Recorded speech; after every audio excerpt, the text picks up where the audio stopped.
নমস্কার বন্ধুরা, আমি ঝুমা। আমার চ্যানেলে সবাইকে স্বাগত। আজকেরও আরও একটা দারুণ রেসিপি নিয়ে এসেছি বন্ধুরা আপনাদের সামনে। রেসিপিটি হলো আলু পাউরুটির পকোড়া। এই পকোড়া কিন্তু অসাধারণ খেতে বন্ধুরা। আপনারাও এইভাবে বাড়িতে বানিয়ে খেয়ে দেখুন। আমি কিভাবে বানিয়েছি আপনাদের কাছে শেয়ার করেছি। প্রথম থেকে শেষ অবধি ভিডিওটি দেখবেন। দেখে ভালো লাগলে একটা লাইক, শেয়ার, কমেন্ট করতে ভুলবেন না। এখানে 3 পিস পাউরুটি নিয়েছি। 3 পিসের মধ্যে 2 পিস আমি উপরের দুটো নিয়েছি। আপনারা চাইলে কিন্তু এরকম ভালো পিস নিতে পারেন, কিন্তু আমি এই পিসটা আমি ফেলবো না। এটা দিয়েই খুব ভালো দারুণ একটা রেসিপি আজকে করে দেখাবো আপনাদেরকে।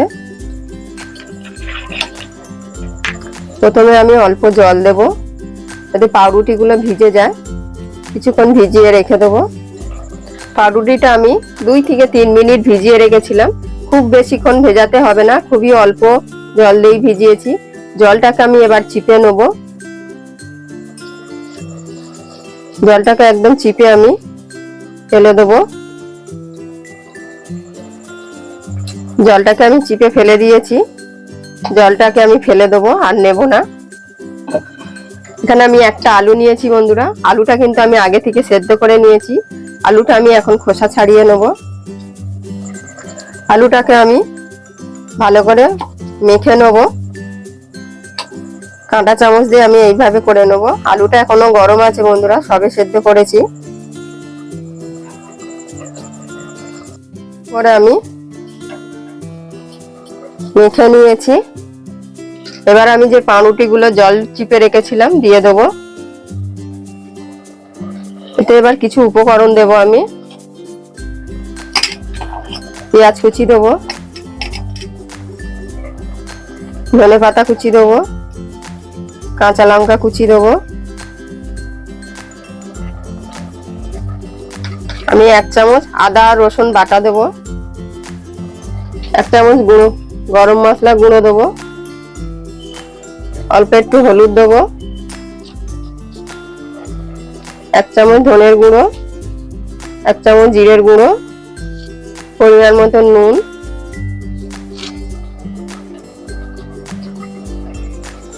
অল্প একটু লঙ্কার গুঁড়ো,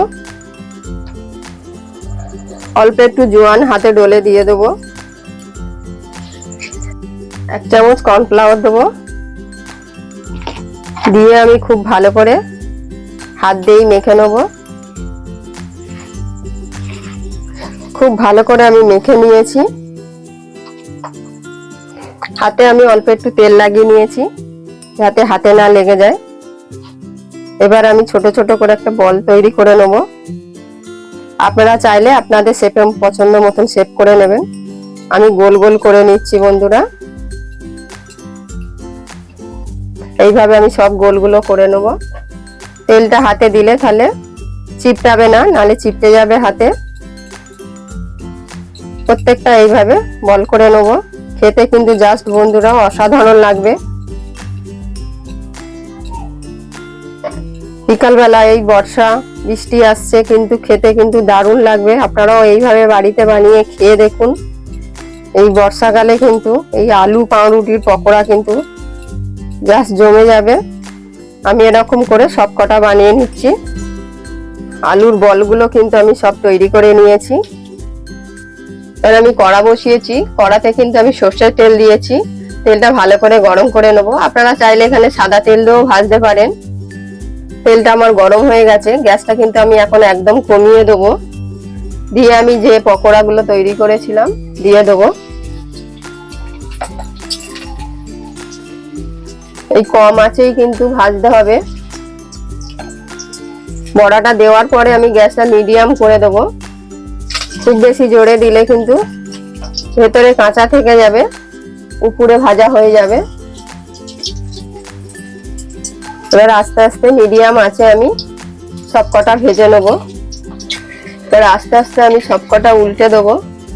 উল্টে পাল্টে লাল করে ভেজে নেব।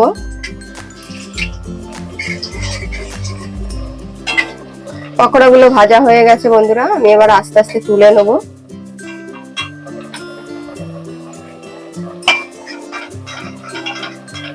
বাকি যেগুলো আছে একইভাবে আমি ভেজে নেব। এই আলু পাউরুটি পকোড়া রেসিপিটি কেমন হয়েছে অবশ্যই বন্ধুরা কমেন্টে জানাবেন। আর ভালো লাগলে একটা লাইক শেয়ার কমেন্ট করতে কিন্তু ভুলবেন না।